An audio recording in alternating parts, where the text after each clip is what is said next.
Pihak Majelis Ulama Indonesia atau MUI menjelaskan bahwa penembakan yang terjadi tepat saat ormas tersebut tengah rapat penanganan munculnya ajaran-ajaran agama yang diduga menyimpang belakangan ini. Seperti dimuat Facebook wartakotalive.com, Wakil Ketua MUI Asroruni Amsoleh menjelaskan bahwa mereka masih mencari tahu penyebab dari penembakan 2 Mei siang. Apakah penembakan tersebut ada kaitannya dengan agenda rapat yang tengah dilakukan MUI pagi ini atau tidak? Hal ini dianggap sangat sensitif sehingga MUI menyerahkan penyelidikan kepada aparat kepolisian untuk mencari motif tersebut. Nia menjelaskan bahwa rapat pimpinan MUI pagi ini yang juga dihadiri Ketua MUI tengah membahas tentang kemunculan masalah keagamaan yang baru-baru ini muncul di masyarakat. Misal saja terkait dengan tata cara azan, syaf salat, dan masalah keagamaan lainnya. Saat itu MUI tengah membahas bagaimana merespon kemunculan ajaran-ajaran baru tersebut. Sebab tugas MUI ialah memberi penjelasan dan bimbingan keagamaan agar sesuai prinsip yang seharusnya. Diketahui kantor MUI ditembak orang tidak dikenal pada Selasa 2 Mei siang. Akibatnya 3 orang staf terluka akibat peristiwa tersebut.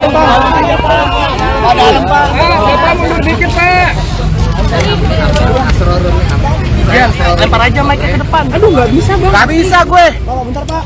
Lempar aja ke depan. Bisa nggak? Nggak bisa. Nggak bisa. Bang, kamera bang. Gimana bang? Aduh, Mic-nya juga. Wil, tahanin kabel ya Wil. Awas. Kabel lagi bang. Jagain Wil. Ya.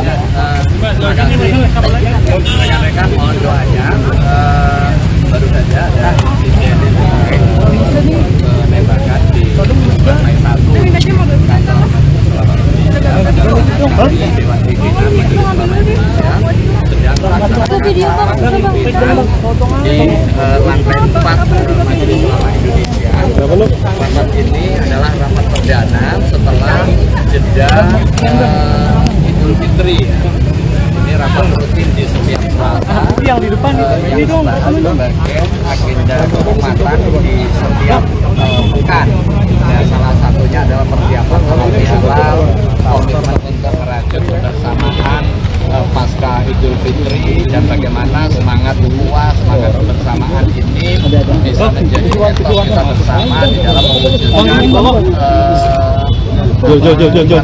dan juga kebersamaan di dalam kehidupan berbangsa dan bernegara, terlebih dalam bulan-bulan politik yang tentu menguras energi. Bagaimana energi Idul Fitri ini bisa menyatukan kita sekalipun ada berbagai ragam perbedaan afiliasi dan juga preferensi politik. Ini salah satu yang dibahas tadi. Di samping juga membahas mengenai soal dinamika keagamaan kontemporer yang terjadi di dalam 1-2 pekan terakhir.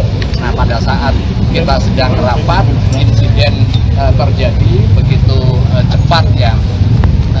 Bahkan pada saat insiden terjadi, rapat juga tetap berlanjut karena kami juga belum memperoleh update. Baru memperoleh update-nya pada saat akhir rapat tadi. Saya kira itu ya prosesnya. Kalau yang lain-lain awal kan rekan-rekan sudah memperoleh informasi ya. Korban 2 orang, ini resepsionis atas nama Pak Haji Bambal, kemudian Pak Haji Tri. Pak Haji Tri ini luka di tangan, berdarah karena terkena pecahan kaca. Kaca pecah karena tembakan yang dilakukan oleh yang bersangkutan, dan sekarang sedang memperoleh penanganan medis di Rumah Sakit Agung Pasar Rumput. Mudah-mudahan tidak ada hal-hal yang mengkhawatirkan, dan mohon doanya juga mudah-mudahan segera pulih. Dan yang kedua tentu kita berharap bahwa kejadian ini dapat diusut tuntas mengenai kejadiannya, kemudian mengenai motifnya, dan tentu kita berharap dengan pengusutan secara tuntas dan juga profesional akan kembali memberikan kepercayaan publik mengenai jaminan keamanan kepada masyarakat. Dan tentu kita berharap tidak dijadikan ajang spekulasi kepada masalah-masalah di luar itu. Korbannya dua. Jadi satu namanya Pak Bambal, itu resepsionis, itu terkena tembakan di bagian belakang ya, punggung. Kemudian yang kedua namanya Pak Tri, itu bagian administrasi, itu terkena pecahan kaca, itu darah lumayan banyak ya, sehingga perlu memperoleh penanganan medis lebih lanjut di rumah sakit. Yang satu rumah sakit, yang satu lagi namanya kebawa ke Polres. Ya, tetapi setelah itu juga dilakukan proses pemeriksaan kesehatan. Pak, soal surat ancaman, Pak. Tadi kan sebelumnya waktu kedua bilang bahwa ini mengaku-ngaku. Ya, kita sedang melakukan proses verifikasi internal ya, tetapi yang faktanya dia datang dengan tiba-tiba tanpa ada janji dan juga tidak ada undangan. Biasanya memang ketika ada tamu yang tidak bertemu dengan pimpinan Majelis Ulama Indonesia dengan atau tanpa janji, mereka mendaftar di resepsionis. Dan tadi juga begitu yang bersangkutan datang juga menemui resepsionis, tetapi di dalam proses diskusi terjadilah peristiwa yang begitu cepat tersebut. Yang bersangkutan mengeluarkan senjata yang hasil diskusi dengan Pak Kapolda itu tadi airsoft gun ya, kemudian menembakkan sebanyak 3 kali tembakan. Setelah 3 kali tembakan keluar lagi dari kantor, dari gedung. Akhirnya security kami berhasil mengamankan, dan setelah itu dilaporkan kepada polisi, dan alhamdulillah polisi sangat cepat hadir untuk menindaklanjutinya. Pak, surat ancaman isinya apa, Pak? Isinya apa, Pak? Yang sudah berkirim surat itu isinya apa, Pak?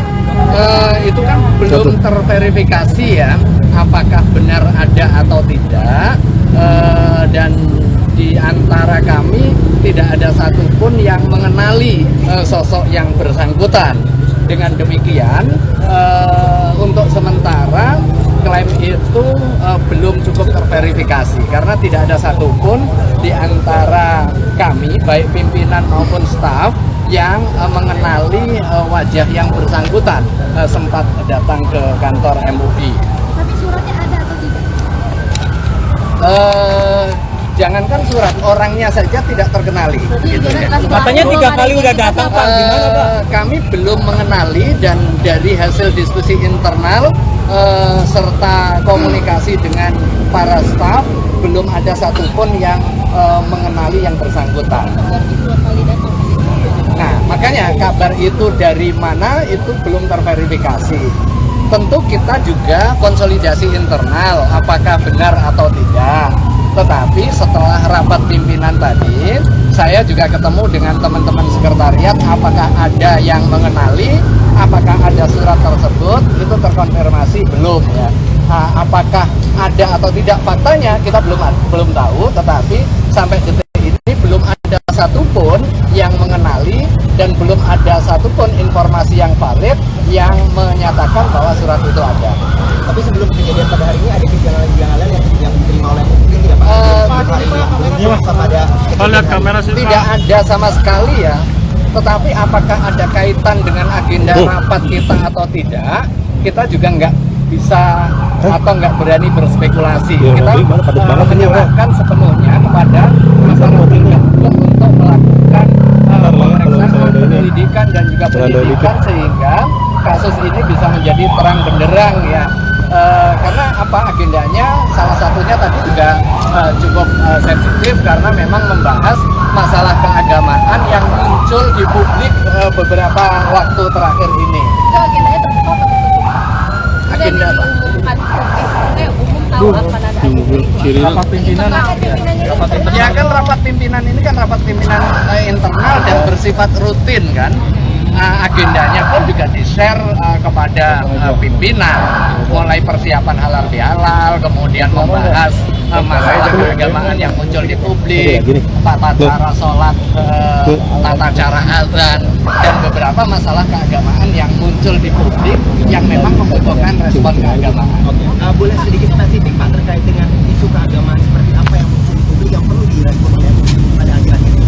Ya, saya kira pasca Idul Fitri kemarin kan muncul diskusi mengenai yang pertama tentu terkait dengan azan dengan tata cara yang tidak umum dikenal oleh masyarakat Muslim di Indonesia.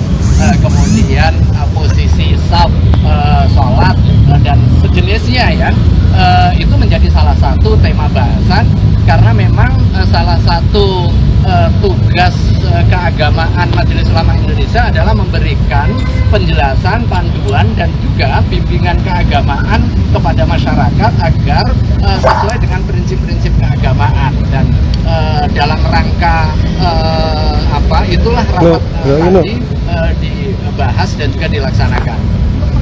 Satu lagi bertoprak itu Pak. Balik lagi. Oh masih.